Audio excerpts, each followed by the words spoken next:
Soy Claudia Álvarez Ortiz, profesora de habilidades de pensamiento y de liderazgo en el IESA. Esta cápsula formativa la hemos llamado Innovación Inteligente. ¿Cómo usar el pensamiento crítico para realmente transformar nuestros emprendimientos? Y quisiera comenzar con una frase. Esa frase dice lo siguiente. Escuchen esto. Para poder emprender con éxito, necesitamos saber evaluar ideas. Y eso implica el uso del pensamiento crítico. ¿Eso qué significa? Pensamiento crítico es esa capacidad que tenemos en el cerebro para poder analizar algo, para poderlo evaluar. Evaluamos ideas, evaluamos datos, evaluamos información en general. ¿Y a qué nos lleva? Nos permite realmente identificar cuándo una idea es útil, de cuándo no lo es, de cuándo una idea vale la pena nuestro esfuerzo, nuestro tiempo, nuestros recursos. Y fíjense algo, ¿de dónde surge la palabra? En estos días me preguntaban qué significa crítico, porque crítico no es de criticar, viene de una palabra griega que es críticos. ¿Y a qué hace referencia? Hace referencia a la persona que es capaz de discernir, que es capaz de evaluar, que es capaz de decidir. Yo diría que es capaz de pensar. Y ese vocablo nos los hemos traído a la contemporaneidad y por eso es que utilizamos pensamiento crítico. De hecho, en inglés también lo usamos así, es critical thinking. Y si me preguntan, profe, en una palabra indique qué significa pensamiento crítico, diría que significa evaluar. Ahí tenemos la clave, evaluar. Pero yo no vengo a dar una clase de pensamiento crítico hoy. Hoy estamos en una conversación. Entonces quiero más bien compartir personajes, ejemplos de pensamiento crítico aplicado a la innovación. Y en estos días observaba un documental del señor Jacques Cousteau, desde 1910 hasta 1997. Pero algo muy curioso, que justo el día de ayer se cumplían 28 años de su fallecimiento. Pero realmente me inspiré porque estaba mirando un documental que se los quiero mostrar, y es este que está aquí. El documental se llama Becoming Cousteau, convirtiéndome en Cousteau. Y realmente se me hizo muy inspirador. ¿Por qué? Porque no solamente fue el gran explorador marino, sino que fue un científico, fue un director de cine, fue incluso escritor, y realmente documentó toda su labor de exploración en los océanos. Y me parece interesante mostrar su proceso. Él comenzó con la siguiente idea: poder respirar bajo el agua como un pez, libre como un pez. Esa fue su idea inicial. Y él se hace una pregunta. Bueno, ¿cómo lo podemos hacer de manera segura, de manera económica y de manera accesible? Y ellos inventan, porque él tenía todo un equipo de investigación, es el señor Émile Gagnan y Jacques Cousteau, y ellos inventan lo que se llamó el aqualung, es decir, un traje submarino. Pero esa gran invención les permitió a ellos realmente explorar todo el océano y cuestionar todas las ideas que se tenían en ese momento. No estamos hablando de hace mucho tiempo, estamos hablando apenas de 1943. Y cuando surge el aqualung, yo creo que nosotros no estábamos conscientes de cómo nos iba a cambiar la vida y de la revolución que eso iba a constituir. Porque fíjense esta imagen. Miren cómo era un traje de submarinismo en esa época. Eso es mitad del siglo XX. Fíjense que parece como una estructura medieval, supremamente rígida. Era una cuestión de hierro que atada a una manguera, por supuesto al buque, solo nos permitía explorar unas distancias pues muy cortas allí. Recordamos la idea de Jacques Cousteau, ¿cómo puedo hacer submarinismo como un pez libre? Y allí comienza su innovación inteligente. ¿Qué hacen? Miren lo que, es más, vuelvo a mostrarlo porque a mí me parece realmente impresionante de esta lámina siguiente en donde se ve ya a un ser que ya está bajando al mar, atado completamente. Entonces eso era como muy limitado. Entonces voy a pasar y miren ya al final el traje de buceo que terminó siendo, y es el traje de buceo moderno que tenemos hoy en día. Por supuesto, con su tanque de oxígeno, ellos crean el primer regulador funcional y autónomo que existió. La mascarilla, pero también dedicaron mucho tiempo a todos los artefactos que nos permitían hacer submarinismo, a las chapaletas, incluso ellos tenían un buque. Ese buque era un buque dedicado a la naval británica. ¿Qué hacen? Lo transforman. Miren la invención, todo el tiempo innovación.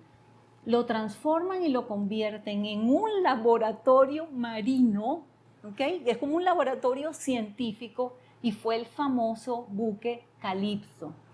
No solamente el buque, sino que entonces mejoraron cámaras, por ejemplo, para poder mirar debajo del agua. Tienen muchos inventos en ese sentido, pero sobre todo quiero que prestemos atención a cómo, y aquí fíjense esto en esta lámina siguiente, para poder observar el proceso de evaluación. Miren, cuando hay un pensamiento crítico de este nivel, la buena noticia es que el pensamiento crítico se entrena y requiere de tiempo y requiere de esfuerzo. Y eso fue exactamente lo que este equipo logró, sobre todo Jacques Cousteau. ¿Cuánto tiempo le dedicaron para la producción del Aqualung? Miren la pantalla allí. O sea, ¿cuántas variables tuvieron que medir, que analizar? Porque si uno incluso se lo imagina, y a los que hemos tenido el placer de realizar submarinismo, uno se da cuenta inmediatamente que es muy frágil, que realmente había que tener una invención muy segura, ¿okay? Para uno poder estar debajo del agua, y no solamente allí debajo del agua, sino que es probar que ese invento funcionara en cualquier distancia y a cualquier profundidad. Es decir, que le dedicaron muchísimo a eso. Y esa es la invitación que estoy haciendo hoy. ¿Cuántas veces tenemos una buena idea y realmente a veces nos dejamos llevar hasta por la emoción, por el impulso primario y no las evaluamos bien? Y realmente hay una gran inteligencia detrás de los grandes inventos. Jacques Cousteau no solamente fue el gran explorador marino, sino que fue un gran pensador crítico. Y algo que a mí me llama la atención y realmente me conmueve es que es un Jacques Cousteau, y es más, déjenme mostrarles la siguiente lámina.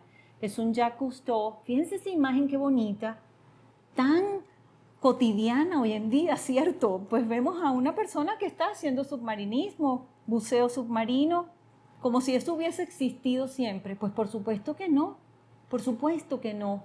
Y algo que sí me conmovió es que con esta invención del Aqualung surge una revolución para la humanidad, porque antes se creía que el mar, el océano, era un desierto de agua, de pura agua, que no tenía mayor relevancia con la vida humana. Y este invento, ese que están viendo allí, es el que revoluciona todo, porque le permite primero a Jacques Cousteau y a su equipo realmente explorar los océanos de manera libre, de manera autónoma. Y entonces eso lleva a Cousteau a una transformación en su vida, porque no era nada más la curiosidad, que es importantísima en la innovación, o la pasión, la determinación, sino que empieza a surgir en Jacques Cousteau una conciencia sobre la importancia que tienen los océanos y es vital para nuestra vida en el planeta. Y eso le cambia la existencia, porque entonces se convierte en un activista ecológico, en un activista para proteger al medio ambiente. En 1992 se firma un acuerdo entre varios países para proteger a la Antártida. Eso también fue una gran innovación. Entonces, qué importante que un creador, que un innovador tenga una conciencia mayor de qué está haciendo y cómo le está aportando, por supuesto, que a la vida y al planeta. Quiero mostrar lo siguiente. Bueno, ¿cuántas ideas geniales se quedan solo en ideas porque no sabemos evaluarlas? Y la capacidad de evaluación a mí me ha fascinado porque hoy en día entiendo, y no solamente como profesora de estos procesos de pensamiento, sino que hoy en día entiendo que la calidad de nuestra vida, atención a esto, la calidad de nuestra vida depende de nuestra calidad de evaluar, porque lo hacemos durante todo el día, siempre, constantemente, y no solamente para un área de negocios o un área social o un área digital, sino que lo hacemos en nuestra vida, con las parejas, con los hijos, en nuestra casa. Entonces realmente es un proceso que vale, yo no digo que vale la pena, sino que vale la alegría realmente mejorar y agudizar. Cuando uno dice innovación, bueno, muchas personas tienen una idea creativa, ¿cierto? Tenemos muchas ideas creativas, pero del dicho al hecho hay mucho trecho. E innovar no es solo tener ideas creativas, es tener ideas útiles que resuelvan problemas reales. Por supuesto que el señor Jacques Cousteau fue de esa época, de nuevo, falleció en 1997. Pero hay personajes más contemporáneos y tengo que mencionar, pero por supuesto, al señor Steve Jobs. El señor revoluciona 6 industrias. Una persona revoluciona 6 industrias. Si me preguntan, ¿el señor Steve Jobs, profe, sabía pensar? Por supuesto. ¿Utilizaba su pensamiento crítico? Pero por supuesto. ¿El señor Steve Jobs leía? Claro que leía. Leía tanto que él se encontraba ya en la frontera del conocimiento. Y por eso, por estar en la frontera de un conocimiento, es que es capaz de innovar. Tú haces innovación cuando conoces muy bien la industria, el área, el negocio en donde tú estás. Steve Jobs dice, bueno, es que yo no quiero ser el primero, yo quiero ser el mejor. Se hizo muchas preguntas, entre ellas, cuando estaba por mejorar el teléfono, ¿se acuerdan del teclado? Yo creo que no nos acordamos ni del teclado. ¿Y él qué hace? Bueno, ¿qué incomoda a los usuarios de los teléfonos? Una pregunta de miles, realmente. Elimina el teclado. Es que ni nos acordábamos del teclado. Elimina el teclado y le agrega, por supuesto, internet, le agrega el iPod y se convierte entonces el iPhone. ¿Cuántos libros no hay? Y los invito realmente a ver estas innovaciones, pero sobre todo del proceso creativo, del proceso innovador de Steve Jobs. Muchas veces los medios y las redes sociales nos muestran el éxito de un personaje y el éxito es muy llamativo, le prestan mucha atención a eso, pero realmente no nos explican de todo el proceso hacia atrás que tomó para tener todo ese éxito. Incluso hasta a nivel espiritual, Steve Jobs le dedicó mucho al propósito de la vida. y realmente entonces nos cambia la existencia. Se me activa ahorita la lectura de un libro fabuloso. Creo que fue la única biografía que él autoriza en vida de Walter Isaacson. Se llama Steve Jobs, su biografía. Y todo el proceso para la creación del iTunes. Pasaron meses y él solo se preguntó, ¿cómo puedo transformar esto de la música digital para que la gente la pueda tomar de manera segura, de manera fácil y de manera legal? Y él mismo confiesa que para hacerlo legal fue una de sus decisiones más difíciles de la vida. Lo logra superar. Aquí también es parte del pensamiento crítico, la superación de obstáculos. Y entonces surge el iTunes y nos cambió la existencia. Por supuesto también que puedo mostrar, y estamos entendiendo que siempre hubo un debate entre Steve Jobs y Bill Gates, ¿lo recuerdan? No venimos hoy a juzgar eso, simplemente a mostrarlos como ejemplos. Bill Gates y Microsoft, con una idea, Bill Gates, de nuevo, un computador personal en cada casa, idea que también tenía ya Steve Jobs. Pero él se pregunta, ¿qué falta para lograrlo? Un pensador crítico se hace buenas preguntas. Y entonces desarrolla un software accesible y se alía con IBM para alcanzarlo. Quiero destacar también aquí hay una de las conversaciones de los TED Talks con Bill Gates del 2015, si la memoria no me falla. Y en esa conversación de los TED Talks, Bill Gates nos decía, 2015 nos decía, no estamos listos para la próxima pandemia. 2015, un pensador crítico entonces puede anticiparse al futuro, logra tener habilidades de anticipación, no lo predice, logra anticiparlo. ¿Por qué? Porque lo está estudiando, estudia la data, las señales de cambio, las tendencias, las macrotendencias y llega a conclusiones, que ahí es una de las grandes habilidades de un pensador, llegar a conclusiones que tengan sustento, que tengan lógica, que tengan validez. Un personaje aún más contemporáneo, Melanie Perkins, estoy segura que la han escuchado, es la creadora del Canva. Estas plantillas que están viendo allí en la presentación son de Canva. ¿Cuál fue su idea original? Que cualquier persona pudiese diseñar una presentación sin saber nada de diseño. Fantástico. Y se preguntó, ¿qué nos frustra, yo incluida, a los usuarios de programas de diseño? Nada, lo resolvió. Entonces, ¿qué hace? Hace Canva, simple y rápido. Por eso es que lo podemos utilizar.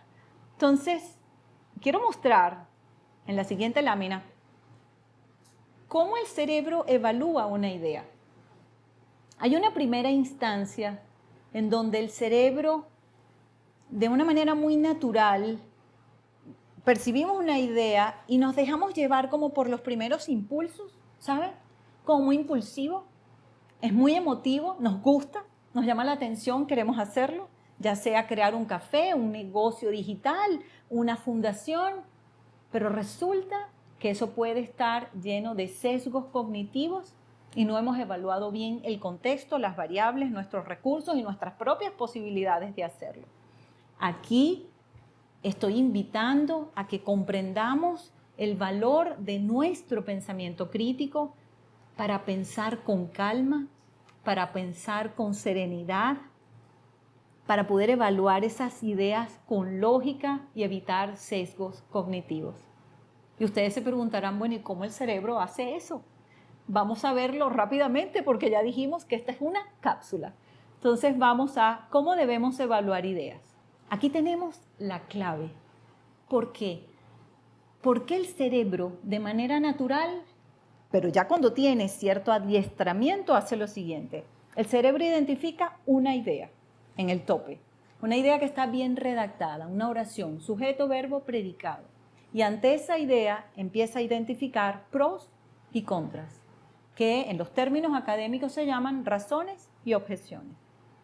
Y posteriormente nosotros identificamos evidencias, porque es a la luz de la evidencia, a la luz de las pruebas.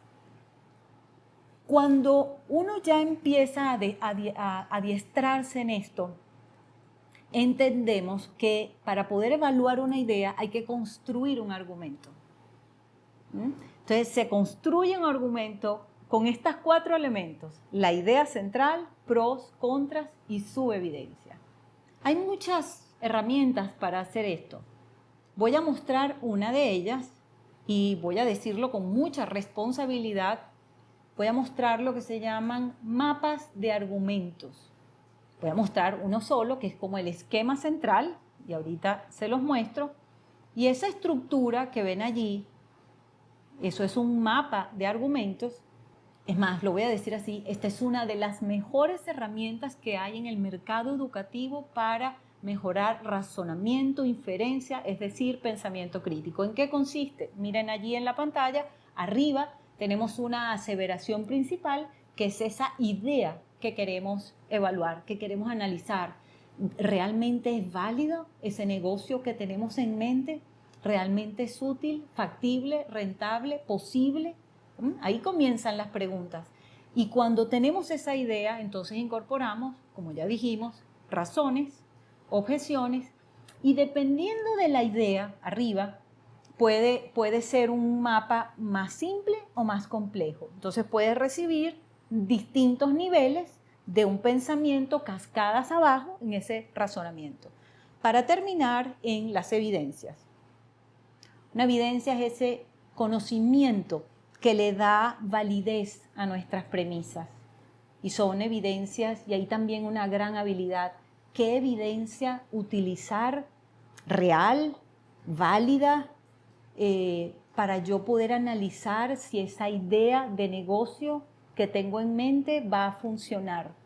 Entonces viene también el saber, el conocer la distinción entre, por ejemplo, lo que es un dato, la diferencia con la estadística, la experiencia personal, las investigaciones científicas en journals, en papers. Entonces uno adquiere también la habilidad de identificar aquella prueba que le dé validez a tu idea.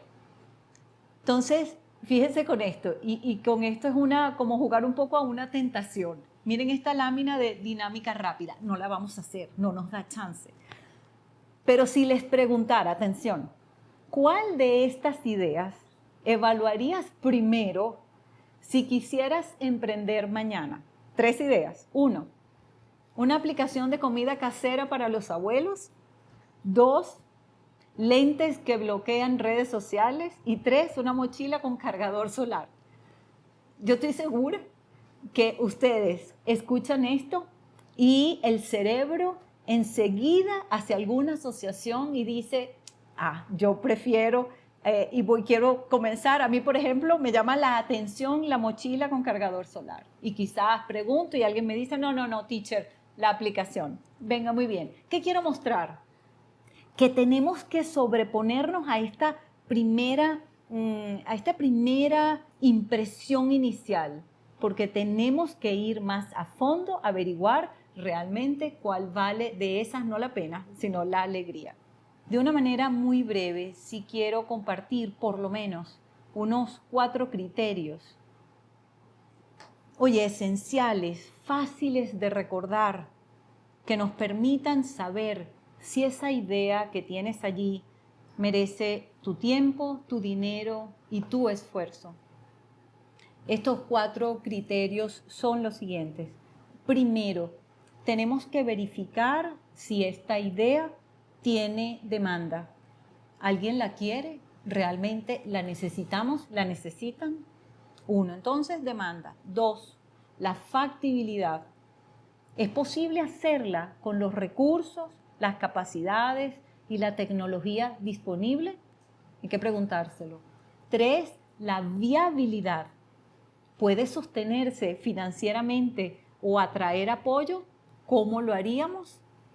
Y 4 es la diferenciación. ¿Se distingue de lo que ya existe o mejora significativamente una situación actual? Creo que esto por lo menos nos da unos criterios iniciales para ir validando esta idea inicial primaria que tenemos allí. Quiero hacer un llamado a la acción.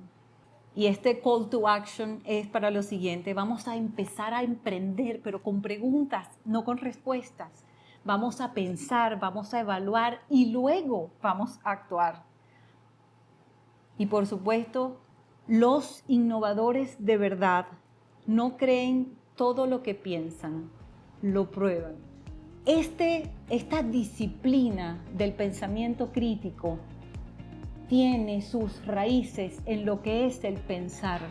¿Qué significa pensar? Pensar significa establecer relaciones, significa asociar data, información, contextos, etc. Fíjense, es el proceso para relacionar. Pero hoy estamos en esta cápsula sobre innovación inteligente. ¿Qué significa el pensamiento innovador? Pensamiento innovador es capaz de establecer relaciones nuevas sobre un asunto determinado. Y ya para cerrar, quisiera transmitir el siguiente mensaje. Miren, innovar no es solamente crear cosas nuevas, es que podamos transformar el mundo de manera consciente y que cada una de esas ideas de emprendimiento que tienen allí, con esas ideas podamos mejorar la vida en el planeta y que nosotros no nos conformemos con ese futuro que hemos heredado, sino que nosotros seamos capaces de crear y construir un futuro mejor. Muchísimas gracias por su atención. Gracias.